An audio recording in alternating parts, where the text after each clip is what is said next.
As I sit here reflecting on my martial arts journey, I can't help but think back to 2010. That's when I first met the Ingram family. From that moment, I also had much respect for Sensei Sheri Ingram, now Sheri Angwin, and her parents, John and Cindy. They've also represented everything that's real about traditional karate and what's driven their family business. In this episode, I had the honor to sit down with Sensei Sheri, a true martial artist who started training at just 4 years old and has grown into a school owner, leader, and Hall of Fame board member. Since 1977, Ingram's Karate has impacted countless lives through authenticity, mentorship, and strong family culture that values personal growth over competition. We talk about everything from balancing tradition to modern challenges to the differences between AAU Karate and USA Karate to what it means to be a woman leading in the martial arts world with confidence and strength. Sensei Sheri's story is about perseverance, leadership, and legacy. I'm super excited to share this conversation with you all because this is isn't just about karate, it's about family, purpose, and keeping the martial arts spirit alive for generations to come. What's up, guys? Welcome back to another episode of Kumite Lifestyle, and today I'm joined by the one and only Sensei Sheri. And just a quick backstory. I've known the Ingrams, her parents, Sensei John and Cindy, now for quite some time, and I had a chance to spend some awesome quality time with them back in 2010, which we'll dive into. But Sensei Sheri, thank you so much for being on today's show. Should I address you as Sensei Sheri or just Sheri? Just call me Sheri, and thank you for having me. Absolutely, Sheri. And where are you right now in the world? I'm in Florida. I live in Florida, and that's where I spend most of my time. Awesome. So what's the weather like right now? It's warm. It's probably 80 degrees. Very nice and sunny. Yeah, so for you guys watching, if you're in a cold spot in the world, I think Florida's the place to go, right? It is. Yeah, you can visit, but you can't move here. We're Yeah? full. Oh, yeah. I've heard that too. Where Last are you time, at? so I'm in Delaware, so it's like a really, really small state. And yeah, so we're on the East Coast, just like you guys are. But yeah, so the reason why I wanted to bring you on today was because I feel you have an incredible story, and not just as a martial artist, but I feel like you're just a pioneer of what you do. Like you put all your heart and energy into what you do. And you don't have to take my word for it. Anyone that knows you, I feel, can attest to that. So let's kind of start with the martial arts background because that was my introduction to you. And the first time I remember meeting you in person was 2010. I was getting ready to go to Italy, and I remember Sensei John coming up to me at the Junior Olympics. I can't remember where it was. And he said, "Hey, I think you have potential. I think you should try out." And I was there to try out, and I made the team. And a month later, my mom's like, "Hey, I think if you're going to do this, we want to get you the best training." Not that my instructors back home weren't, because they're fantastic, but the AAU is very specific, and I'm a competitor like yourself. And if we're going to do anything, like, our goal is to win. So Absolutely. And the more eyes, the better, right? absolutely. And I didn't realize that at the time, but man, my mom was, she's always been my You number froze one up on fan. me. What's that? You froze up on me. Sorry. Oh, no, you're good. Can you see me now? I see you now. Yeah. All right, yeah. So no, I was just saying, like my mom being such a huge fan, she was like, I think if we can make a good, well, because at the time I already had a good connection with Sensei John and Cindy, so they flew me down, and I was like, man, is this real life? And here we are today. So, so I Well, wanted it was to a great time having you there. It was really fun. thank you so much. And yeah, so I want to kind of dive into the training that you guys do, but let's start with your martial arts background initially. So when did you first start your training? 1982. So I was 4 years old. So it's sort of just something that I've always done. Awesome. And was that something that I know your parents training, did you know that you were going to train at an early age, or is just something like they let you try it, or I hate to use the word pressured, but was it something that you enjoyed at an early age? It is. It's something that I just wanted to do because everyone else was doing it. So back then there weren't kids classes and adult classes. It was just an adult class. And I asked them if I could do it, and they said yes. And I put my little gi on and I jumped at the end of the line. And that was the beginning of the end. Yeah. And I think that's such a good point because you said the early 80s, and even the 80s and 90s were such a special time. And Yeah. for, this generation, they have no idea because there was no social media, there was no distractions. So training was really what you could put all your work, all your focus in. So Absolutely. that's cool that you started at such a young age. I myself started at a young age too, and I feel like the people that started at such a young age if they were trained properly and they had all the right guidance, it really shaped their lives into what we are now. And now you're a school owner. Mhm. So um I know Ingram's Karate has been around what since 1977. Yes. That's fantastic. Yes. So like what does it take for that to just stand the test of time, if you will? Because there's a lot of martial arts schools that come and go, but Ingram's is one that's been like a huge staple, not only in issue, but just martial arts as a whole. So what's your guys' secret down there? It's just authenticity. It's just got to be real authenticity. My parents love karate. I love karate, but I think more than karate, karate is a vessel for us to sort of reach people and to Yeah. sort of be able to change people's lives, really. And it's another family. Everyone from a good dojo knows that. It's the same story, right? So it's really just authentically loving what we do. And my son is poised to take over the dojos, and it's just in our blood. We just love it. And I think when people can see that you're authentic, it stands the test of time. Yeah, so I feel you guys haven't really had to do much as far as what's the like maybe advertising commercial, because it's more just word of mouth, because I got that vibe when I was down there. It's like people really loved being at your dojos because that's where they wanted to be. And I think that is special. And that's rare because I think from the outside looking in, people can say, "Oh yeah, the Ingrams, they have a lot of students." I mean, because they have amazing instructors, but it's not that simple. No, Just because you're a world champion doesn't mean that's going to translate over to, the teaching side. So, absolutely. And caring. And caring. absolutely. People really want to know that you care about them. And we can all, anyone, you've been doing karate for so long, we can all say there have been times when it's not as exciting as what used to be, and there's ups and downs. And the thing that gets you through the downs are the people that care about you and the place that you belong to. And it's not just training, it's therapy.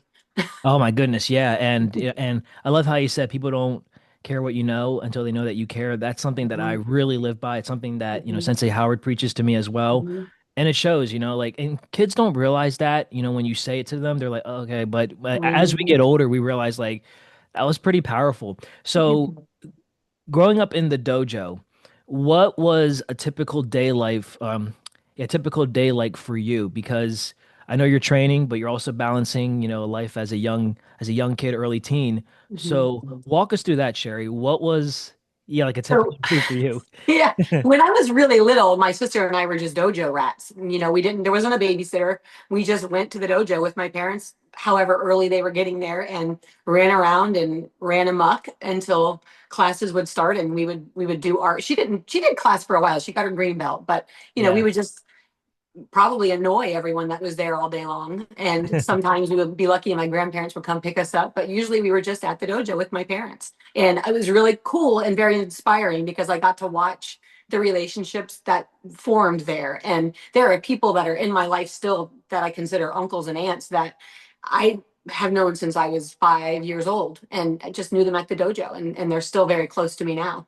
Absolutely. And I think for anyone that's trained for such a long time like you have, and even myself and anyone watching, it really does become a family type culture. Mhm. I know here when we get students, because everyone trains for different reasons when they walk through our doors, but the Mhm. promise that we can make, the safety, that security, and like, hey, you are safe here and you are heard, and we just happen to provide a product, in this case Ishinu Karate, martial arts self-defense, that's going to be so life-changing. And I Mhm. think that's awesome how you like that's like I said, that's really stood the test of time at the Ingrams Mhm. and for yourself.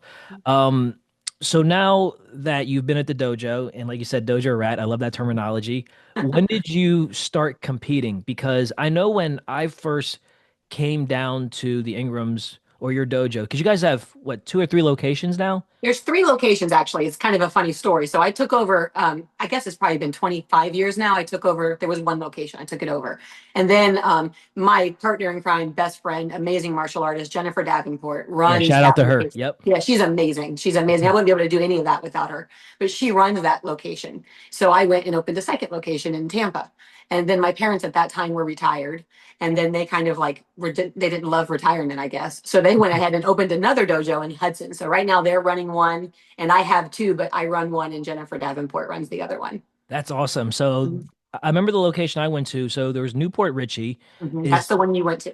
Yep. And then I remember going to a another one. It wasn't maybe it was Tampa, I don't know, but I Was it remember really big? the first one was big. It was kind of in a it was in a room where it was blocked off, and then parents could sit on the Yeah. outside with the looking Mhm. glass. That was And probably Newport Richie. okay, and then there was one in a shopping center where I remember after training, as some of the current team members at the time, we all went to a restaurant. It was literally right next to the dojo. But No, that could have been my parents' Hudson dojo. Was it a kind of a smaller dojo? I think so, yeah. Yeah, that was my parent. That's my parents' dojo. So it was probably brand new then. Yes, Yeah. yes, yep. Wow, that's awesome. You guys have three dojos. Yeah. So let me ask you this, and being a female instructor and just a female martial artist, what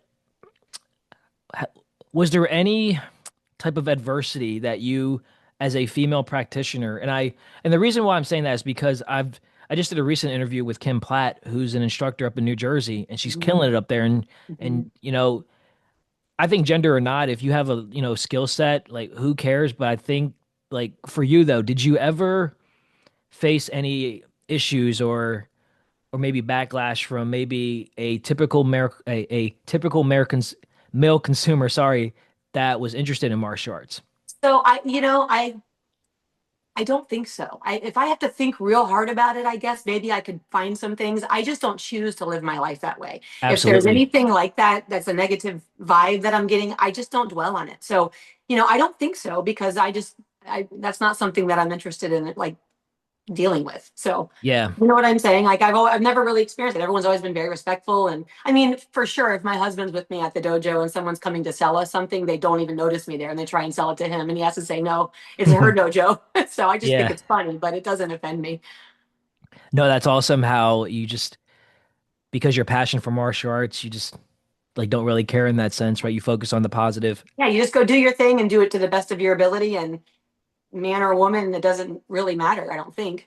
I love it. And it's just that confidence that's really carried over, not just in your personal life, but also in your competition. So let's kind of dive into your competition now. So from what I know of you, I know you've competed in AAU. Mhm. So explain to the viewers what the AAU is and or just AAU karate in general. Because I sometimes have a hard time explaining that because Mhm. AAU is comprised of different sports, but Mhm. I feel that you're the subject matter here. So what is AAU Karate, and what's the relationship that it's had for your school and for yourself? Well, to start off with, though, I do want to say we didn't do AAU forever. So we started out just doing regular open tournaments, the US Open, the Ballot of Atlanta, all of those tournaments that are still going on. That's what my parents did. And so growing up, that's what I did too. Yeah, They chose to kind of get out of those kind of tournaments because they felt like the traditional aspect of karate was being watered down.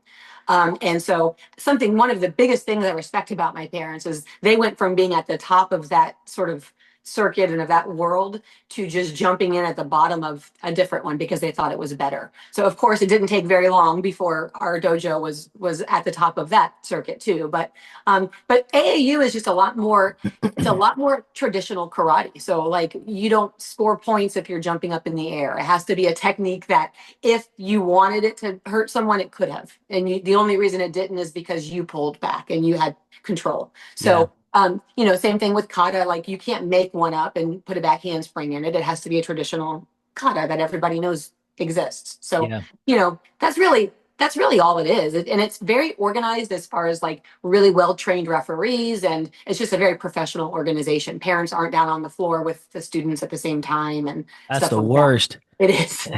It is. And we've been to tournaments like that where it's just chaotic as far Mhm. as the organization on the floor and not giving the competitors and judges that space that they need.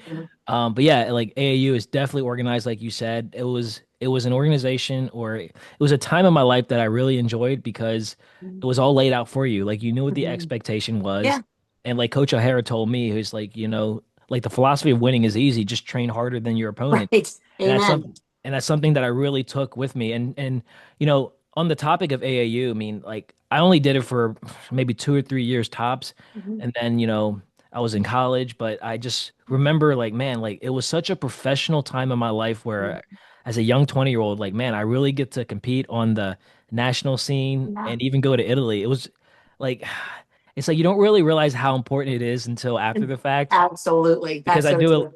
Yeah, yeah, because I do a lot of life reflection, but that time 2010, 2011 was it was awesome. And just going overseas. So I'm curious. So did you ever get a chance to compete internationally aside from here, in the States? I did. I went to, I was one of the first Ishinru people, I'm pretty sure, to go, but I went to Scotland and competed at the Wow. World Championships there. And it was an amazing experience. It was absolutely, and I would have kept going, but I chose to start my career as a mother. So that was kind of the end of my career, really. But my dad was not thrilled with that idea, but, but it was so much fun. And it just really opened my eyes, and it actually really changed my life in that I was there, and I was a teammate with my heroes, and then competing against them and realizing that they're humans. They're just human beings, just like me. And it Yeah. really made me open my eyes to the fact that you can beat anyone if you just train harder than them and if you have the confidence. And it really changed me. And that was my trip overseas that did that. Just sitting there having lunch with them and being like, oh, you're a regular person, just like I am, you Yep. know? So you mentioned heroes, like at the time, who were your fellow country mates that you looked up to, whether it's Well, athletes or coaches? Miley Chinnon, I don't know if you've heard, she was Barbara Chinnon then, but Oh, Miley Chinnon, absolutely. yeah, Yeah. yeah, she's amazing. And just also not only an amazing athlete, but a really awesome person, a very humble, kind person. Yeah. Um, um, Valicia Cigar, I don't know Yeah. if that's even what, and Tay Richards, that's Yeah. her name. Out in California. Yeah, Yeah. yeah, she was on the She's team with amazing. me, and Yeah. she's amazing. Yeah. I haven't So heard I'm from her really, from a while though, but I yeah, haven't she was either, good. actually. I haven't either. She's doing some dancing stuff, I know, but yeah, but I haven't heard from her in a while either. But she became a good friend of mine, and we spent a lot of time together after that. But That's awesome. George Kataka, Of course, everyone knows who George legend. Kataka. He was on the team. John Fonseca. Hmm. So those were my heroes, and there they were. Yeah, and I have a very similar story to that. So when I became so not to backtrack, but you mentioned something that was pretty cool. So when I was like 9 or 10 years old, I was the kid that used to hop on my mom's computer and I would always email like senseis from across Oh, the that's cool. country. And I think I might have corresponded with Sensei John. And when I went to my first Ishinru Hall of Fame in 2005, that was the year that my instructor, Master Rigby, got inducted. And you said something about like, seeing your heroes and your favorite people. Here I was in a room with them. And to me, it's like it's like I already know who you are because I would print out all their biographies and I That's had so this huge cool. notebook and I'm going up to the those people. I'm like, hey, Sensei so and so, and they're like, who are you? So like, but now like flash forward because of my success and hard work and my consistency, now it's like I don't have to introduce myself, and now the future of Vishnu is like, hey, like you're the guy that won the grand championship. So Yeah, I think that's pretty like profound how that comes full circle. And I mean, I never got to the level of George Kataka or those guys. It just wasn't something that I pursued, but kind of within our own success, isn't it amazing how people, look up to us now? And yeah, it's a hard responsibility it sometimes. So really is. how do you how do you handle that or like how do you compose that, because with great power comes great responsibility as they Absolutely. And, say. and my answer is one day at a time. We're Yeah. all human, and we're none of us are perfect. But I really, really do my best to inspire people and to live with purpose. But just one day at a time. I make mistakes. But I hope they're not too big. Yeah. Yeah, for sure. And just, just being authentic and genuine, genuine and just letting your students know like, hey, I'm a human just like you said. I'm glad that you mentioned that. And some of those raw emotions of going to competitions like overseas, it's like I always respected the competitors that took time to say, "Hey, I've been here before. I know what you're, going through." And that was one of the reasons why I loved having Sensei John and, Sensei Cindy in my corner because they always gave such good life advice when I needed to hear it the most. Yes. And I know you being their daughter, I mean, I can't imagine the conversations you guys have had just in martial arts and just the preparation leading up to big events. So you mentioned going overseas. So tell us, what was the preparation like for you, like, training for such a high caliber event? I trained so hard. I mean, I ran every day. That was just the beginning of the day. And then I would go to the dojo and do plyometrics and kicking drills and just, I mean, everything. And then I would, at that particular time, class was just like a cherry on top because I'd already trained 3 times that day. But I don't think a day went by that I didn't train. Yeah, And because I know that that's the only way to win. And I feel like it's so mental too. And the actual training physically makes you better, but it also makes you more confident. So when you're for standing sure. across from someone and you know for a fact they didn't train harder than you, they Yeah. couldn't have trained harder than you, it makes you feel like you deserve to win and that you're going to win. Yeah, it's like so many times what we see athletes, at tournaments, and I always like, I always used to laugh when people say, "Oh, I'm so nervous," or "I'm just here just to see how I do." Ugh. Right. Like, no, it's like your parents have invested so much in you. If that's the route they're going, or like if they're young, or like even young adults like myself, or not young, like not so young anymore, but even adults going to tournaments, like man, your mindset should be like to To win. win. Yeah, And I feel like the preparation should have already been done. And man, absolutely.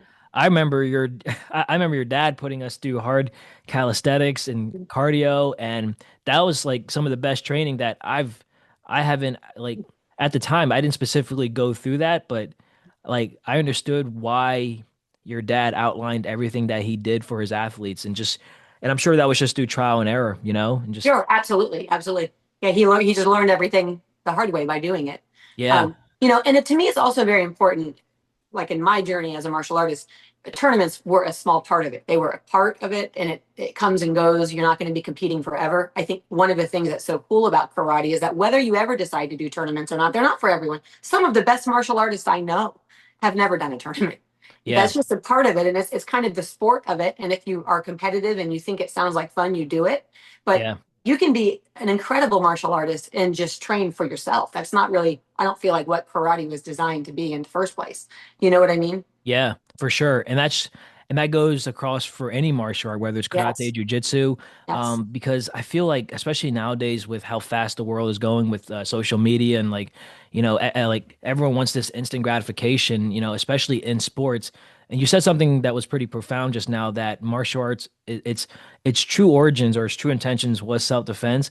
So, do you guys, and because I know you guys are really big into competition, but do you have students that don't compete? Is that Oh, or absolutely. We nice? have, but in my 2 dojos, there's about 325 students, and I Wow, would say 50 of them, 40 of them, or 50 of them compete. So it's, interesting. yeah, it's not it's honestly, sometimes it can be a detriment. It can take someone, and it's real hard to keep someone humble and to keep their character like you want it to be and have them be competitive at the same time. It's a real tricky thing to do. Yeah, And so tournaments aren't for everyone. I don't think they should be for everyone. And karate is an art and it's a lifestyle, and it teaches you so much more. And to me, tournaments are just a small, very small drop in the bucket that happens for you for a time. You know. yeah, man, that's awesome, and I love the way you said that it's for you, for a certain time because we can't compete forever. Man, it's interesting. I guess the public perception just in conversations is that, when they think of Ingrams, they think of a powerhouse competition type school. And but I love how you mentioned that not all your students, if just a very small percent of them do, and it really shows, their hard work. And I feel like even if you're not competing, but you have friends or, other peers that are, ultimately it just makes everyone's karate better, in the ring. Absolutely, absolutely, it definitely does. It Yeah. definitely does. Over the years, I know you've had so many students come in and out, and as students unfortunately kind of fizzle out just because they've gotten older or they've, moved on to other professions, families, or starting families. Is that ever tough to, because I know you like we form such good close Mhm. relationships with our students as they come up and just families. But I know for me, Sherry, that's something that I've used to have to. It wasn't a battle or struggle, but it's like, man, like I formed a relationship with this person for the last 2 years, 3 years, and then they quit or something comes up. And I've had to learn not to take it personally. So, as an instructor, what's a message or what's a tip that you would like? How have you handled that? Because you've had a lot of great students come and go, but I feel like every year or two, it's like you always have like the new batch of Yeah. future generations. But is that tough when you see students come and go or students that you were close with at the time, but you don't necessarily get to see them anymore. When I was young, it was extremely hard for me because I'm a very loyal person and I'm a very like, nobody in my life comes and goes. Like if you're my friend, that's it. We're friends. And Yeah. so when I was young, it was very hard because it wasn't students for me at that time. I was a kid. So it was people who I looked up to that I would maybe call Uncle so and so or whatever. And then they were gone and that very much confused me because how can you be, we're so important and then you're gone all of a sudden. Yeah. As I've grown, in as I'm an adult now and I'm an instructor, I'm a sensei, people are in your life for a reason and for a season.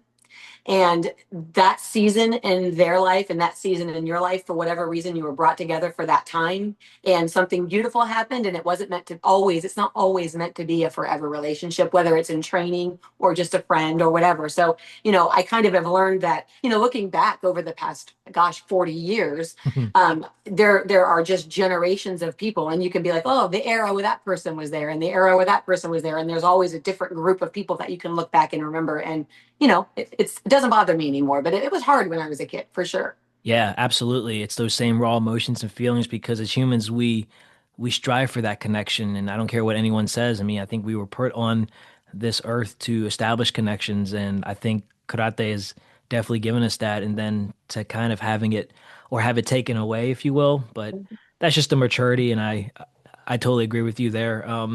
So when you step on the mat today, do you still feel the same spark you felt as a kid? It's a different spark. It's a Sure. different spark. When I was a kid, well, gosh, I mean, when I was 4, I don't know that I felt a spark. I was just trying to do what everybody else was doing. I think it was really probably when I was around 12 that I really started to really love karate and really understand why I loved it. Yeah. Um, I started competing probably when I was 10. I didn't start winning until I was 16, maybe even older. So I was not, I was one of those people that had to learn to keep training and keep trying before I started winning. Yeah. So then when I was an older teenager, when I was in my early 20s, the spark was a different spark. It was tournaments, and that was really fun and really exciting.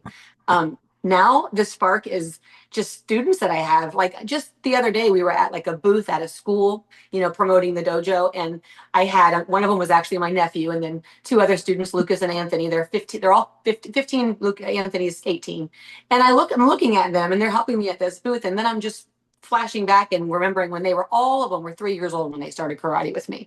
And it's like, and then I get like, butterflies in my stomach. It's just a really cool thing. There's these really awesome young men that I helped shape them. And so that's my spark really now. I love training. I'll always love training. But when it Yeah. really comes to my spark and what gives me that feeling anymore, it's watching my students succeed in life, not just in tournaments, but, to really look at them and say, you're just really good people.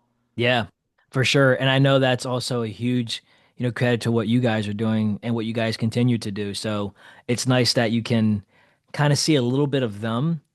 Uh, I'm sorry, a little bit of yourself in them, if that makes sense. Yes. Because like you said, I mean, like we pour so much of our Mhm. heart and soul into our students, and ultimately, we just want the best for them. Whether, like you said, whether they're there for a short season or long seasons, I hope that way down the road that the little life lessons that you've provided them will always carry forth. And I can tell you, just being, having trained with you guys just for 3 weeks, just for that, specific training, man, that was life changing. So I know for certain that your students, have definitely felt that too Well, and thank you. continue to do so. Yeah, of course. Thank you. I hope so because that's the whole point. I agree. I agree. So let's kind of jump now into your teaching and leadership impact that you've had. So when do you recall the first time you were asked to teach students or maybe even adults? I was 12. And I started teaching with my dad. He had a dojo in Palm Harbor, Florida. I started teaching with him there, Yep. and I wanted to start like a little dragons program, for 3 to 5 year olds. And I was like, we should do that. And he said, go for it. So he let me do that at a pretty young age. I probably wasn't 12. I was probably a little older than that by the time I started that class. But that was the first class I got to actually have as my own class was the 3 to 5 year olds. Um, yeah, I was 12 years old when I started, and I was teaching adults then. Even I was staying and helping with the adult class. And you talked about earlier about being a woman and that being hard to sort of get respect and all. When you're a teenage girl, that's a whole nother ballgame.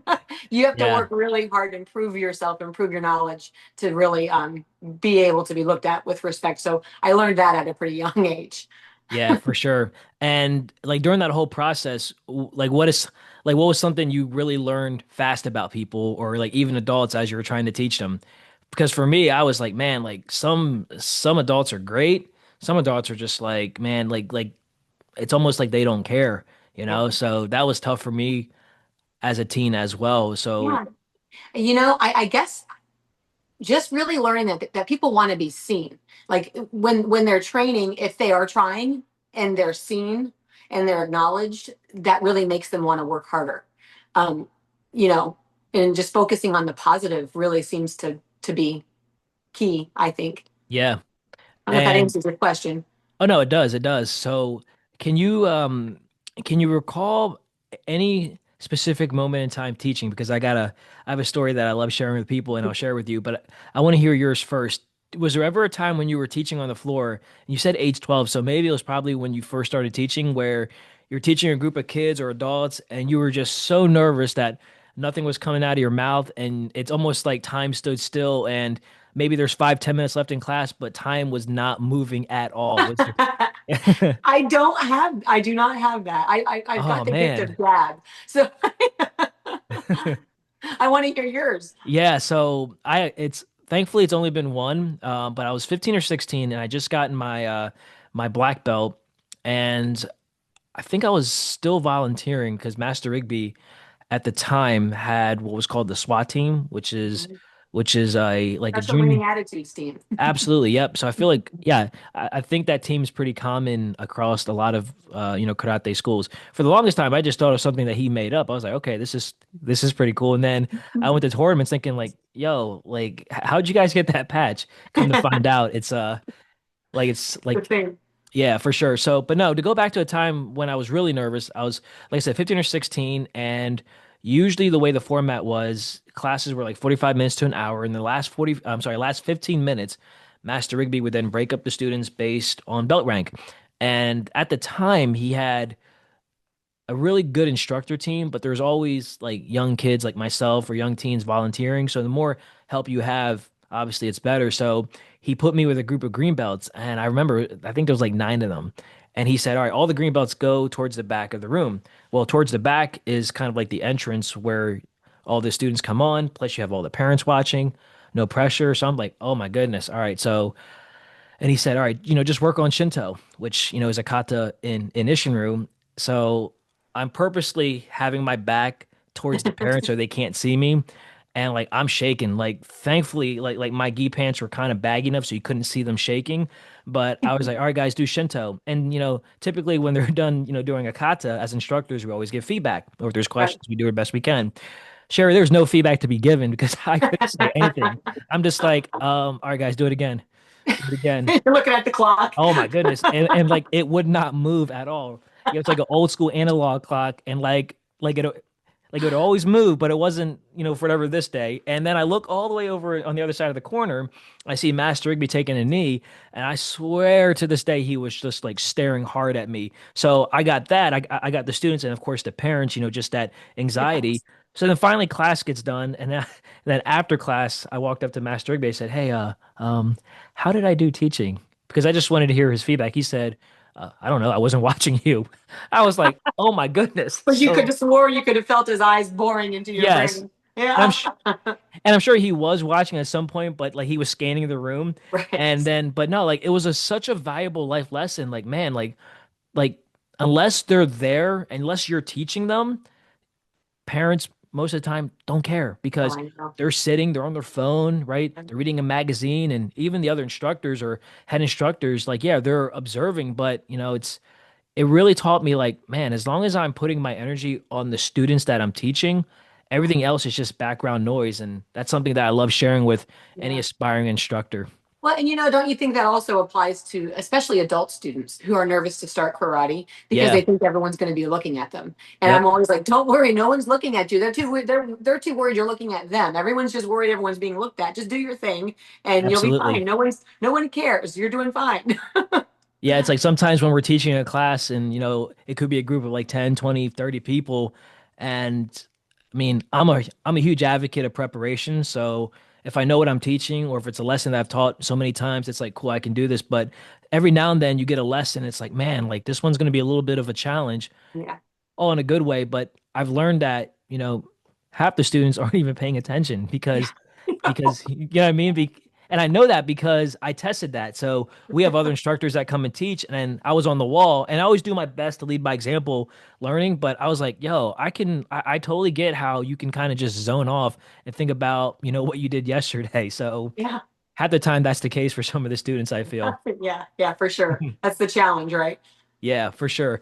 Um, so I know you refereed at the national and international levels, so kind of still talking about the teaching, but now kind of more of the refereeing side. When you watch athletes compete, what are you specifically looking for as a judge? Like, let's say kata, because I'll be honest, Sherry, I am not a fan of judging in tournaments.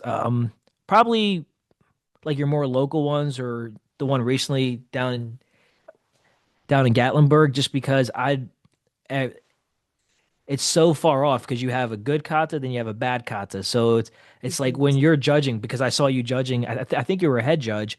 What are you specifically looking for, and what separates a good kata from a bad kata? Aside from, So, the obvious, skill set, but sure. as a skilled referee, because I would love to dive kind of into your mindset with that, because coaching is one thing, competing is one thing, but when you're actually tasked to referee and be a scorekeeper or a judge, that's a lot of pressure. It is. And I will say that experience is extremely important. I've been doing it for a very, very, very long time. And I've gotten so much better as I've gotten older because you just learn, you learn from doing. But Yeah. you know, it depends on the rank, obviously. So like if you've got like if you have a white belt division, it's pretty easy because you're just looking at, like you said, skill level, like how stable are their how's their balance, how are their kicks, and then how accurate are they with their punches and stuff like that. But when it gets to the real high level, if you're at an international competition and they're, the 19 to 34-year-old black belt division and everyone is amazing, Yeah. it's really, really hard. You really got to look for little things like somebody's kicks were just a little sharper. Sometimes someone's a little sharper and you can't put your finger on it, but they are sharper. And the Yeah. funny thing is then when you get with all the referees at the end of it and say, it's funny, we all went for the same guy, you know, and it was really hard for everyone, but why did you go for it? Everyone says the same thing. It was just a little sharper and it's almost Yeah. intangible. Sometimes it's just the spirit that they have that you can feel when they're performing their kata. It's really it's a little bit intangible when they get to be that good and at that level. Yeah, and it makes our job, like even as coaches and referees and as a judge, very difficult. And like you said, it's like you're looking for that one specific thing. It's interesting though. So when you have students competing and you're looking for that one, that 1%, 2% to make them better, do you ever struggle? It's like, man, like I've given you everything that I have right now in the moment or in the past, but when a student says, "Hey, Sensei Sherry, can you watch my kata or critique me?" Is there ever a time when you're like, "I don't have anything right now," because you've already done everything that I've. Absolutely. And when it gets to the real high levels, I mean, I hate to say this, but sometimes the way your body is put together is just going to be, some people are just, they're made to do it. It looks good. And somebody else might be kind of tall and skinny and lanky and they're at a disadvantage when it comes to kata and they Yeah. may be better at kumite, but Yep. it's, the way your body is put together matters. And sometimes you'll have those students that they're really doing everything right Hmm. and they're working really hard and it's just not, there's not really any more advice you can give them. Yeah. Except, It's like katas are, I think, as a competitor, every kata initiator or just kata in general, like one specific kata might not be fitted for everyone. Like you said, the body absolutely. types. Yeah, that's Mhm. a good tip out there. So if you're a coach in martial arts and karate, like understand that the kata that works for you might not work for, someone else.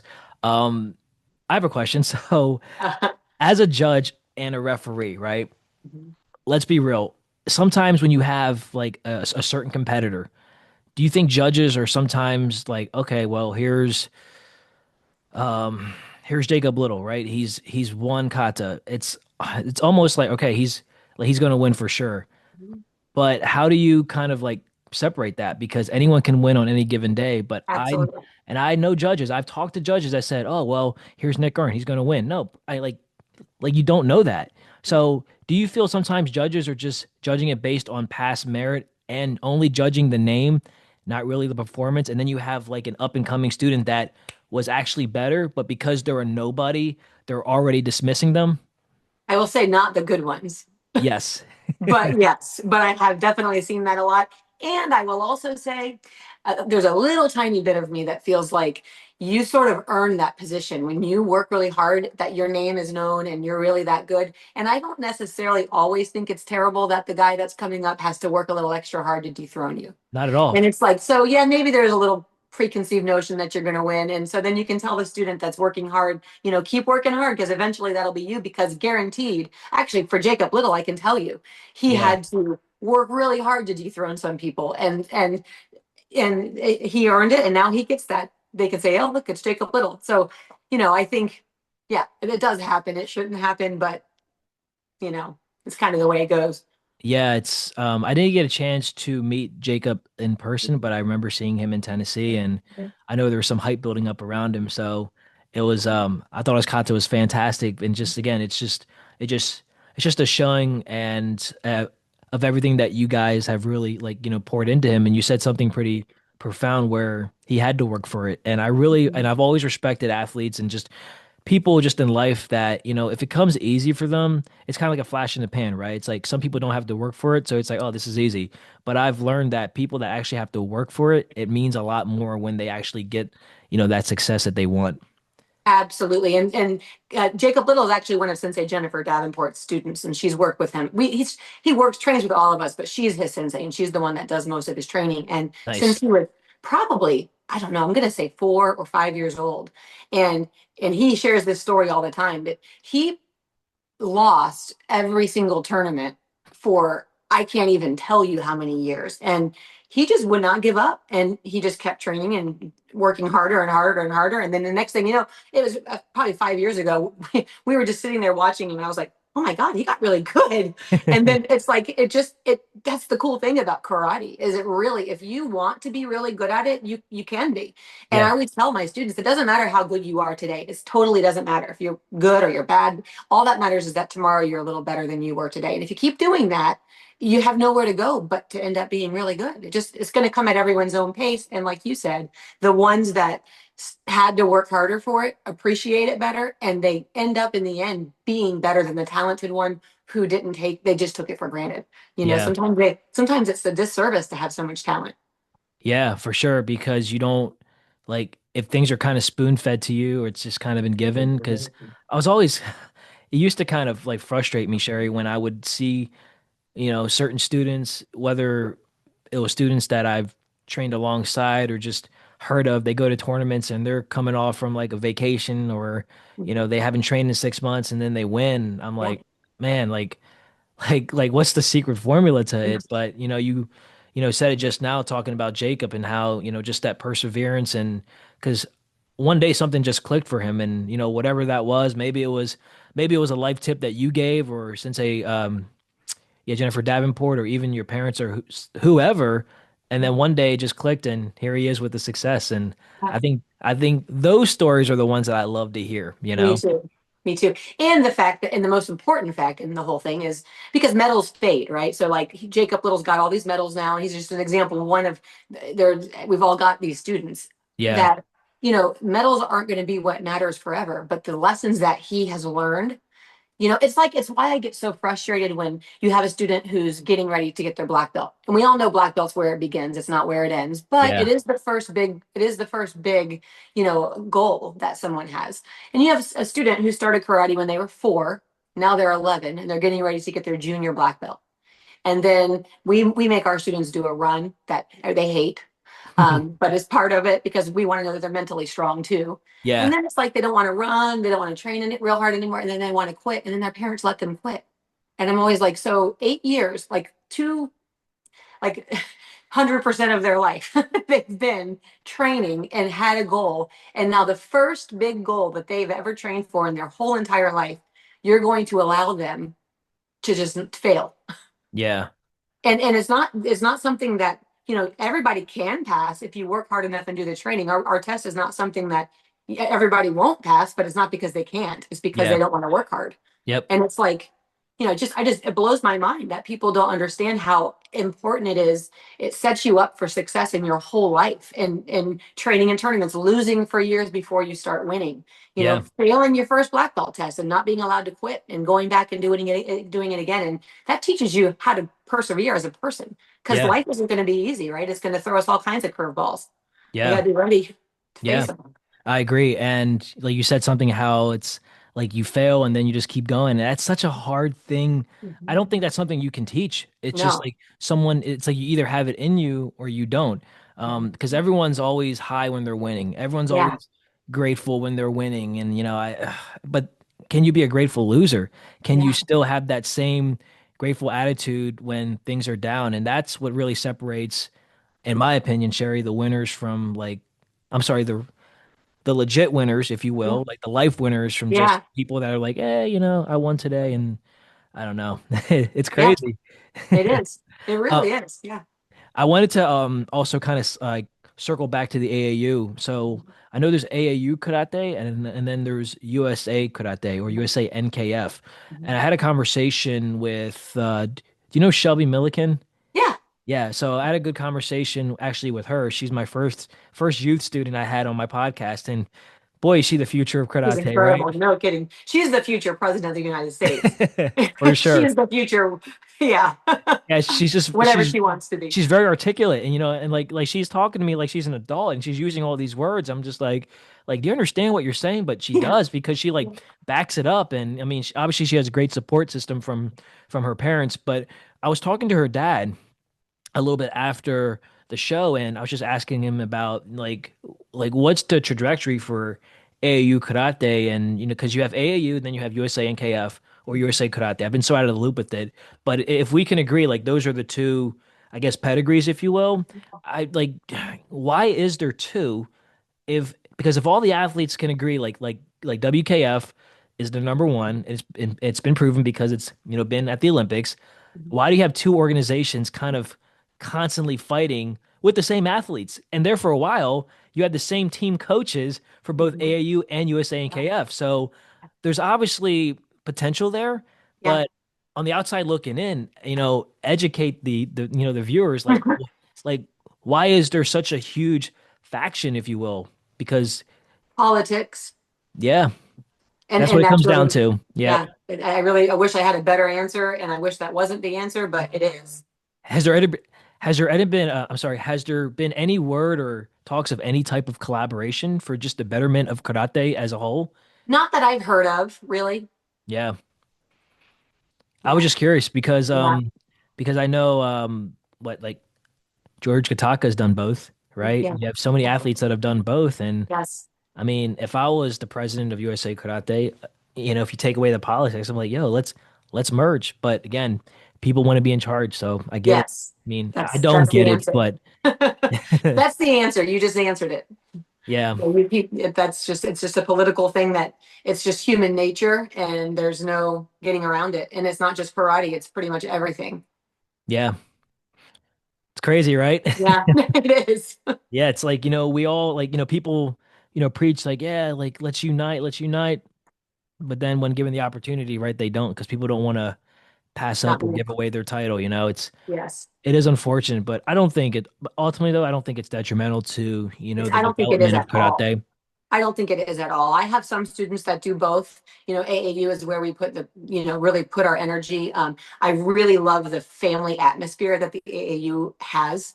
So it's something that I feel like the referees are supported. I feel like the parents are, everyone is supported, and it's just a good positive place, and it teaches the same values that I want my students to learn. Yeah. That's why we choose AAU, but we do have some students who want to do both, and we give them our blessing if they're students who we feel like can handle it, and they've, put in the work, and they have the right kind of character.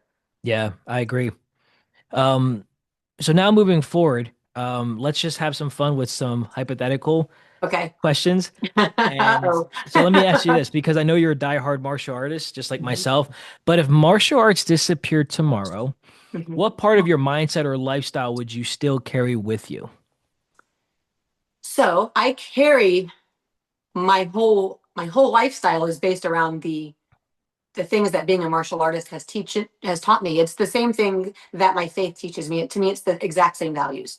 So I don't think that any of that would change. I don't. I would carry it all with me because it is who I am. If you're a martial artist for your whole life, you are a martial artist, whether you're at home or at the dojo or at a restaurant. It's just part of who you are. So I Yeah. don't know. That'd be a hard question to dissect, but it's inside me. So I don't know. I don't think anything would change. Yeah, and that was kind of the response I was hoping for. Asking you that because it's been so spearheaded into you that no one can take it from you. I mean, Yeah. I sometimes I have conversations with students that have been doing jiu-jitsu for a while and even karate, and I say, hey, if something came up and you couldn't train for 3 months, what would you do? And I mean, I've heard people say some off the wall like, oh, like that would never happen. Like I would never quit. I'm like, yeah, I didn't say you're going to quit. I'm just saying hypothetically, Right. if something came up, like you got injured, what would Right. that change? And one of my homies, Joey, he said, oh, I mean, it wouldn't change anything. If I couldn't be on the mat physically training, I would be there watching and supporting, Right. any way I could. So I think that's the true test of a real martial artist, in my Yeah. opinion. Absolutely. Absolutely. Yeah. That's like, yeah, some of these guys that in their late 80s and they're still there. They're still at the dojo and they're there in heart, and you can pick a martial artist out if they're doing it for the right reasons and if it's a part of who they are, you can tell. You don't even have to talk to them about karate to know. Yeah.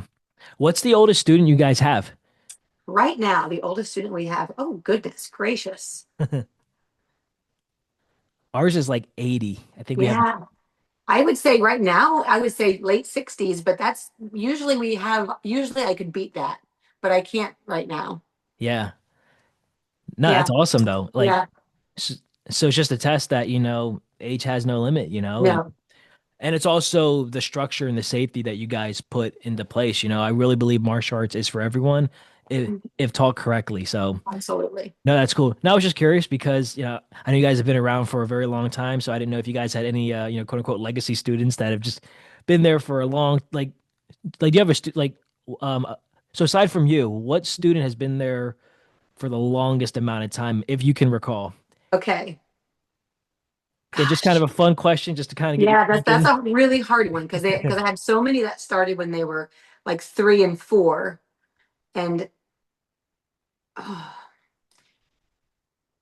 I can't recall. I can't tell you. There's so many, and there's a lot of them that are 20 plus years. Wow. Um, But even I that's just pretty special. Yeah. Well, it's funny. We just earlier this morning, me and Jennifer, who I keep talking about, and Joe Yeah. Trinkus we all started karate when we were little, together. I was 4. I think she was 4 or 5, and he was like 8.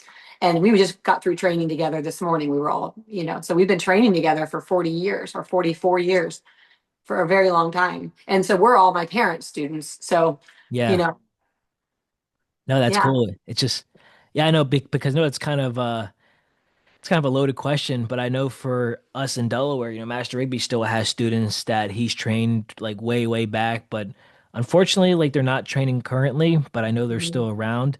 And it's interesting. So whenever Master Rigby's around or giving like a demonstration or any type of special workout, they they're kind of there. and I'm like where you guys at? You like, do like any other time and someone say, "Oh, I live 5 minutes up the road." I'm like, "Bro, just hop in and We don't train," know. Yeah. Yeah, because this whole time I thought you guys just disappeared. Yeah. No, my parents do have some of those students that, will have seminars or something like that. And then it's like they're there at dinner and it's like, hey, where have you been? You're Yeah. showing up at the restaurant? So it's nice to know that all dojos have the same type of Yeah, yeah. not problems, but the same No. type of energy and vibe. Yes, yes. Dynamics, right? Yeah, for sure. Let me ask you this. So, in a world of social media, how Mhm. have and I know you guys use social media, of course, Mhm. but as social media continues to evolve and helping the business or like promoting, like has that been tough to kind of stay on top of the social media bandwagon, if you will? Absolutely. Absolutely. When I took over the dojo, however many years ago it was, all you had to do was buy the biggest Yellow Pages ad and you were in good shape.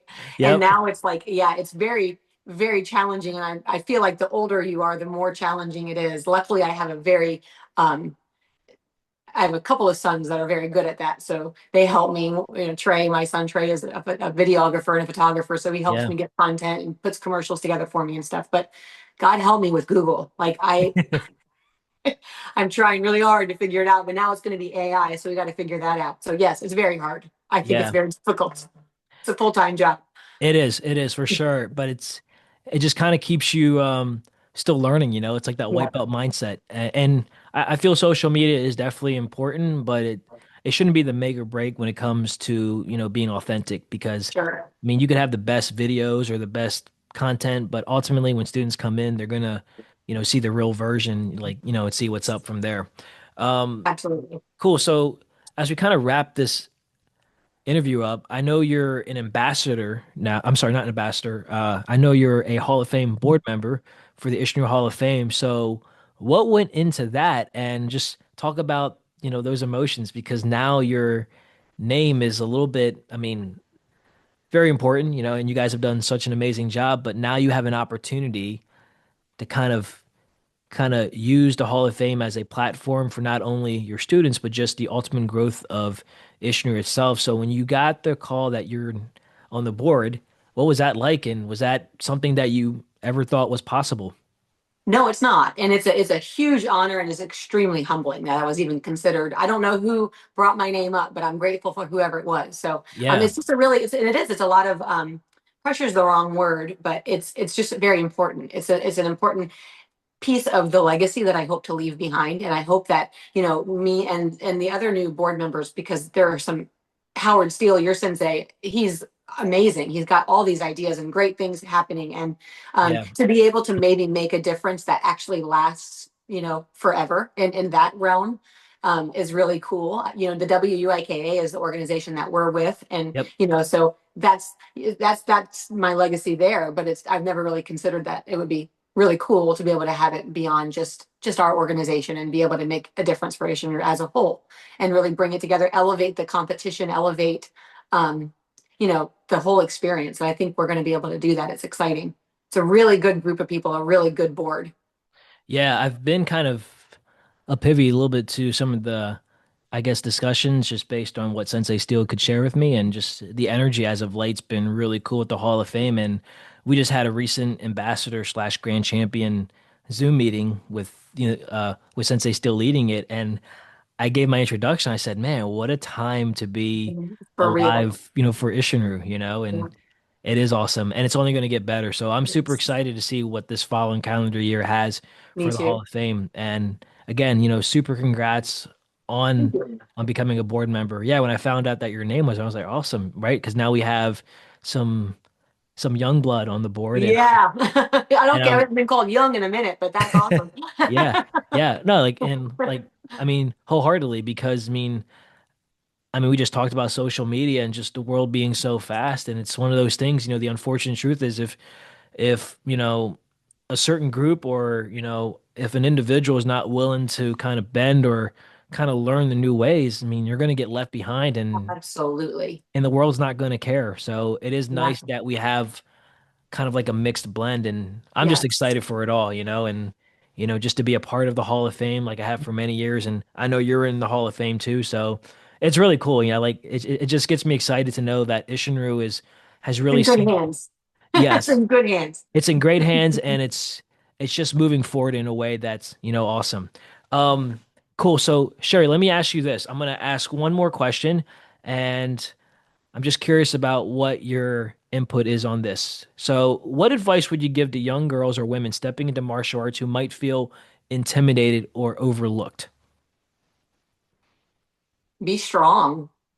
Yeah. You just gotta dig down. You can't let the world intimidate you. You can't, if there's something you want to do, you just have to go in there and do it. And, courage is doing it even though you're nervous about it. Yep. If you're not nervous about it and if there are no trepidations, if you're not, then it's easy and that doesn't take courage. So real courage comes from having a dream or having something that you want to experience and doing it regardless of the fear that you're feeling. um, and don't get hung up on the negative, like I talked about earlier. If there's somebody who, thinks because you're a girl or because you're a woman, you shouldn't be in that role, that person just isn't important, and just move along and find someone that aligns with what you know to be true. I love it. Yeah, so true. And I think that's a powerful message, not just in martial arts, but any facet of life. Mhm. And I'm glad that you have the wisdom and just, like you said, courage yourself to be able to share a life skill and all the things that you've learned that have made you, and I want to thank you, Sherry, Thank so you. much for being on this platform. This was an amazing conversation. And before we do exit out, where can people find you if they want to get in touch, whether it's with you personally or, your dojos? So Dojo's Ingram's Karate .com, and we have a little chat, and I'm 99% of the time the one that answers the chat. So if you chat me on that website, I'll be there. On Facebook, I'm actually Veggie Hunter, so you can find me that way, which is a long story that I'll share for another time. Okay. But yeah, just you can call my dojo. It's 813-969-4777, and ask for me anytime. Awesome. And one last thing, I promise. Is there any last minute shout outs or anyone special that's kind of on your mind that you want to give thanks to? Well, I already said her name, but Jennifer Davenport makes everything we do at the dojo possible. Obviously, my mom and dad, my husband, Rich, who is not a martial artist, which I think is extremely rare. I think most I female, didn't know that. yeah, Wow. no, he's not. He's a hunter and a fisherman and an amazing outdoorsman. And I'm going through some turmoil. I had a whole new dojo built, and he's there every day building my countertops and installing things. And he's always helping with everything, but he is so supportive of me. And I'm sure it's not easy because he's not a martial artist. So I think that's cool. My son Trey, who is following in the martial arts footsteps, I'm so proud of that. He's really awesome. His wife, he married Leanna, and they're going to take over the dojos one day. I have another son, Ashton, who followed in my husband's footsteps. He's a charter boat captain, and so the outdoors is my other passion besides the martial arts. So that's something we all share. So yeah, those are my shout outs. No, that's awesome. Just giving gratitude for those that have really paved the way and just, being sincere and honest about it. Sherry, thank you again so much. So, we had a chance to kind of deep dive into a little bit of your early training, your mindset, when you started teaching at age 12 and even some of your competition, not just here in the States, but also your time overseas. So it was great to hear about, that preparation and the mindset. And I love the takeaway that you said that just be courageous in anything that you do. And just, especially as a martial artist. And of course, talking about your schools and just your students and how even though students come and go, you've really learned to adapt and just say, this is part of the process, and something I learned from you and just it's the seasons of life. And I Yes. feel like if everyone got that reminder or just kind of like that Yes. notification on your phone, Yeah. I think that would be amazing. It So sure would. And take awesome. some pressure off, right? Because you don't have to be everything in every season. Yeah, for sure. I agree. So guys, if you Thank enjoyed you this. so much. Absolutely, Sherry. So, guys, if you enjoyed this podcast, please subscribe, like, comment, and share at Kumite Lifestyle on YouTube, and then give us a follow on Instagram and Facebook. And we're currently in the process of getting all these podcast episodes loaded onto Spotify. So, depending on when this is loaded, you might be able to hear it on Spotify at some point. So, Very cool. Sherry, thanks again for your time Thank and you. energy, and I hope you have a great day. Thank you. You too.